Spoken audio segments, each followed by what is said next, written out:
Halo guys, kembali lagi bersama gue Nandi. Pada video kali ini gue akan membahas salah satu film yang berhasil bikin gue gak habis pikir. Tidak pernah lupa, gue selalu mendoakan kepada Tuhan Yang Maha Esa agar kalian dan keluarga bahagia selalu ya. Film diawali dengan memperlihatkan seorang pria bernama David yang sedang bekerja di salah satu perusahaan keuangan. Lalu, ia diajak ngobrol oleh salah satu teman kantornya yang bernama Corey. David yang sudah terlalu lelah berkata kepada Corey bahwa ia ingin pulang saat ini juga. Tapi, Corey tidak mengizinkan David pulang karena hari ini adalah hari terakhir bagi wanita bernama Emily untuk bekerja di sini. Yang dimana Emily adalah wanita yang selalu diperhatikan oleh David di dalam kantor. Dengan kata lain, tidak ada lagi kesempatan bagi David untuk mendekatinya selain hari ini. Kemudian, Corey ingat bahwa hari ini ada perayaan malam Natal bagi seluruh pegawai. Ya, seperti biasa, malam itu diisi dengan minum-minum sambil ngobrol yang tidak jelas. Sampai suatu ketika, David tidak sengaja melihat Emily dari kejauhan. Dari sinilah David memberanikan diri untuk menghampiri Emily yang lagi sendirian. Dikarenakan David adalah cowok yang kurang pede, jadinya obrolan mereka terasa canggung dan sedikit aneh. Ujung-ujungnya belum lama ngobrol, David udah ditinggal sama Emily yang ingin pulang karena kemalaman. Setelah itu, Emily pun pergi ke pinggir jalan sambil menunggu taksi yang akan datang. Tapi David kembali menghampirinya dengan harapan bisa mengobrol lebih lama lagi. Saking asiknya mengobrol, taksi yang ditunggu oleh Emily malah kelewatan dan membuat dirinya harus menunggu lagi. Tentu aja, ini merupakan kesempatan bagi David untuk menawarkan tumpangan pulang bagi Emily. Berita bagusnya, Emily yang udah kemalaman sama sekali tidak menolak tawaran David. Seketika itu juga, David berkata kepada Corey bahwa ia akan mengantar Emily yang ingin pulang. Namun, Corey yang tidak punya lagi uang cash memanfaatkan momen ini untuk ikut pulang bareng David. Mendengar hal itu, David merasa khawatir apabila Corey akan merusak kesempatannya bersama Emily. Ia pun berinisiatif untuk memberikan beberapa uang kepada Corey. Tapi sialnya, dompet David benar-benar terlihat kosong. Ditambah lagi teman-temannya yang lain malah mengaku tidak punya uang sama sekali. Mau gak mau, David mengantar Emily pulang sambil membawa Corey di dalam mobilnya. Saking bebannya, Corey yang sedang mabuk malah tidak tahu HP-nya tertinggal di mana. Ia pun meminjam handphone David untuk memberitahu orang rumah bahwa ia akan pulang. Tapi, belum saja selesai ngomong, handphone David malah kehabisan baterai. Di sisi lain, David yang terlalu canggung tidak tahu lagi harus ngomong apa kepada Emily.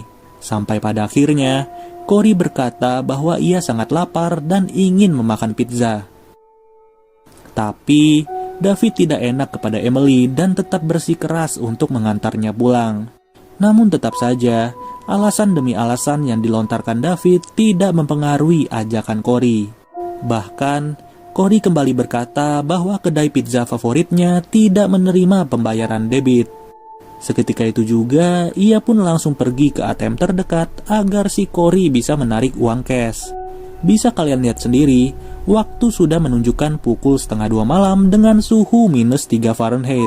Ditambah lagi, ATM yang mereka kunjungi sangat-sangat terlihat sepi karena siapa lagi yang mau narik uang di tengah malam.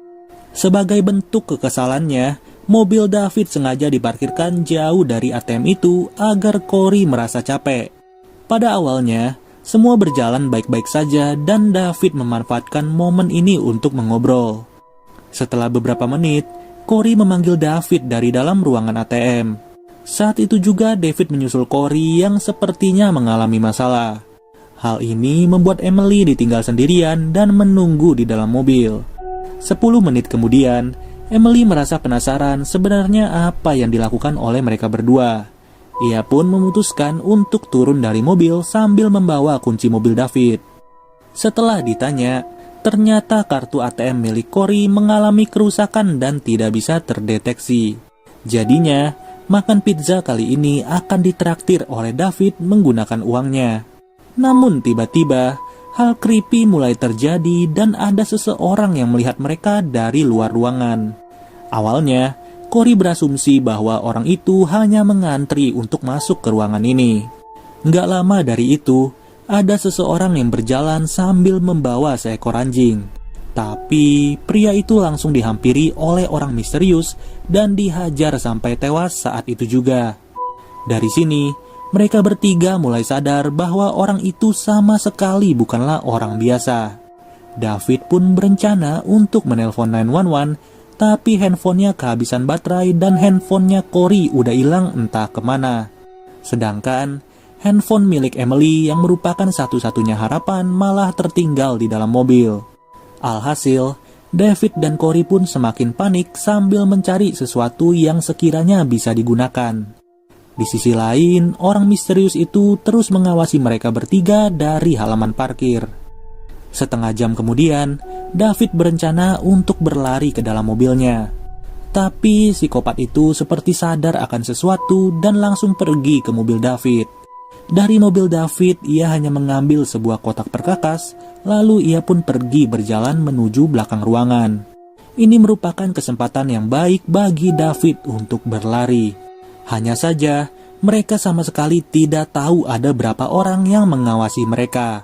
Dari pernyataan Emily dan Corey, David pun tidak jadi berlari dan terpaksa menunggu sampai pagi. Namun ketika itu juga, listrik di dalam ruangan ATM tiba-tiba menjadi padam. Mereka pun sadar bahwa psikopat itu sudah mematikan mesin penghangat di ruangan ini. Ngerinya lagi, semakin lama mereka menunggu di ruangan ini tentunya akan semakin dingin. Tanpa disengaja, Emily melihat alat pendeteksi asap yang berada di atas mereka. Akan tetapi, mereka sama sekali tidak memiliki korek api untuk membuat asap di ruangan itu. Lalu, David berpikir bahwa orang itu hanya menginginkan uang dari tabungan mereka. Ia berencana untuk menarik $500 dan memberikannya kepada orang itu. Corey pun juga menyumbang jam tangannya, sedangkan Emily memberikan anting-antingnya. Kemudian, David keluar dari ruangan ATM untuk menemui psikopat misterius. Dalam keadaan saling hadap-hadapan, David merayu psikopat itu untuk membiarkan mereka pergi. David juga berjanji tidak akan memberitahu siapapun mengenai kejadian ini. Apalagi wajah psikopat itu tidak bisa dilihat sama sekali. Lalu, psikopat itu pun mengambil amplop yang dilempar oleh David. Seketika itu juga, David memanfaatkan momen ini untuk berlari ke mobilnya. Dalam keadaan panik, ia pun langsung masuk ke dalam mobil, tapi sialnya kabel starternya sudah diputus oleh psikopat itu. Masih belum puas, David mengambil handphone milik Emily dan bermaksud menelpon 911. Namun lagi-lagi baru saja memegang handphone, psikopat itu malah menerobos kaca mobil. Mau gak mau David kembali berlari ke dalam ruangan ATM. Tapi anehnya, psikopat yang mengejar David malah berhenti di depan ruangan itu. Psikopat itu juga terlihat mengambil amplop yang diberikan oleh David, serta handphone dan dompet milik Emily. Setelah itu, barang-barang yang ia pungut langsung ditaruh di bagasi mobil. Sejujurnya, mereka pun tidak habis pikir entah apa yang direncanakan oleh psikopat itu. Kini, satu-satunya barang yang dimiliki oleh Emily hanyalah sebuah lipstik.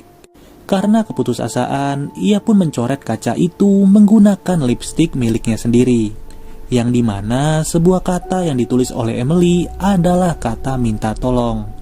Beberapa jam kemudian, waktu sudah menunjukkan pukul 3:30 subuh dan tingkat suhu berada di -5 derajat. Bisa dibayangkan betapa dinginnya di dalam ruangan itu. Kemudian, mereka secara tidak sengaja melihat mobil patroli yang sedang melintas.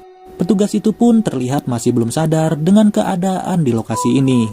Sampai pada akhirnya, ia baru sadar ketika melihat mayat laki-laki sedang terkapar. Saat ingin meminta bantuan, dari belakang ia langsung dihajar pakai linggis. Mereka bertiga pun makin putus asa, bagaimana bisa selamat jika petugasnya aja harus tewas. Kemudian, mereka pun dikejutkan dengan psikopat yang masuk ke ruangan itu. Tentu aja David dan Corey menghajar orang itu habis-habisan. Masih tidak puas, David mengambil tali horden dan mencekik pria itu sekuat-kuatnya. Di sini mereka udah merasa lega karena berhasil membantai psikopat itu. Namun ternyata, Corey baru sadar kalau orang yang mereka bunuh bukanlah psikopat misterius. Setelah identitasnya diketahui, ternyata orang itu adalah petugas kebersihan yang datang subuh untuk bekerja. Corey yang melihat jaket petugas itu langsung mengambilnya untuk ia gunakan.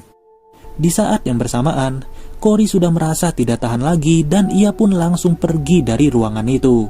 Psikopat itu tidak terlihat sama sekali dan ia pun berlari sekencang-kencangnya. Namun tragisnya, Corey harus terjatuh dan terkapar dalam sekejap.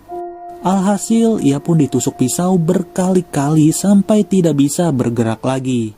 Jujur aja, awalnya gua kira Corey terjatuh karena kena tembak. Tapi setelah dilihat-lihat lagi, ternyata psikopat itu sudah memasang perangkap benang. Tidak lama dari itu, psikopat misterius mulai berjalan ke belakang ruangan dan mengambil sebuah selang air. Di sisi lain, David dan Emily secara tidak sengaja melihat Corey yang masih bergerak. Ketika itu juga mereka berdua langsung berlari dan menggotong Corey untuk masuk ke ruangan itu. Itu semua dilakukan mereka karena tidak ada lagi kemungkinan untuk kabur dari tempat ini. Hebatnya, psikopat itu mendorong mobil David agar menghalangi pintu keluar. Ya, udah jelas hal ini ditujukan agar mereka bertiga tidak bisa kabur kemana-mana lagi. Beberapa menit kemudian, dari mesin penghangat mulai terlihat banyak air yang sengaja dialirkan oleh psikopat itu. Dengan begini, air-air yang tergenang di dalam ruangan akan membuat ruangan itu semakin dingin. Pendarahan yang kian hebat dan juga ancaman hipotermia tentu aja akan membuat Corey tewas secara perlahan. Kemudian, tanpa mereka sadari, di dalam mantel petugas itu terdapat sebuah kotak rokok dan juga korek api. Nggak perlu berlama-lama, mereka pun mencari kertas yang bisa dibakar di ruangan itu. Luar biasanya di saat seperti ini, psikopat itu malah mengambil sebuah kursi dan menonton mereka dari halaman parkir.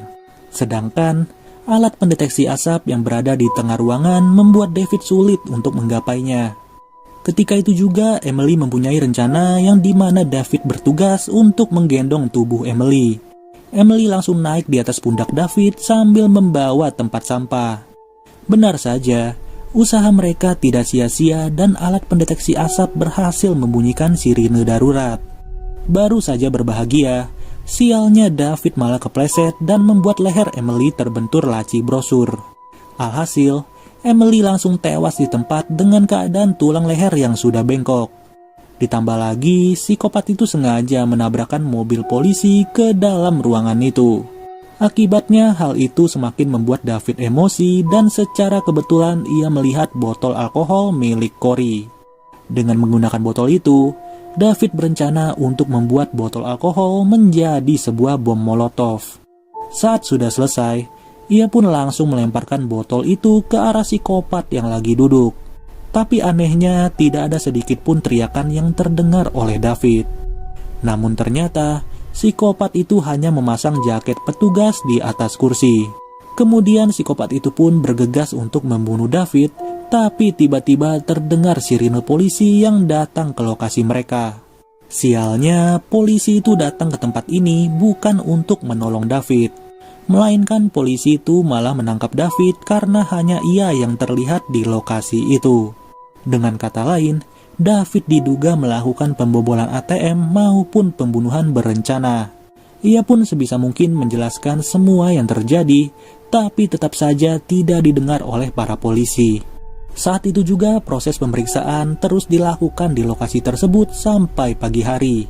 Yang bikin kesel, dari sekian banyak orang yang ada di tempat itu, semuanya menggunakan mantel yang sama. Proses penangkapan dari David semakin diperkuat saat polisi memeriksa CCTV, yang dimana di dalam rekaman itu terlihat berbagai tindakan yang mencurigakan.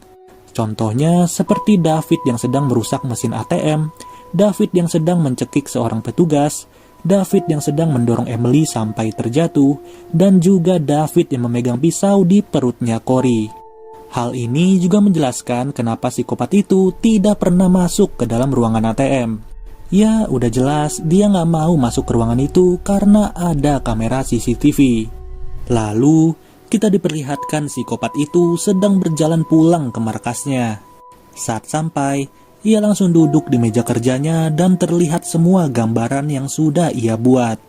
Ternyata selama ini sebelum melakukan aksinya, ia sudah mengetahui posisi mana saja yang menjadi jalur pergerakannya.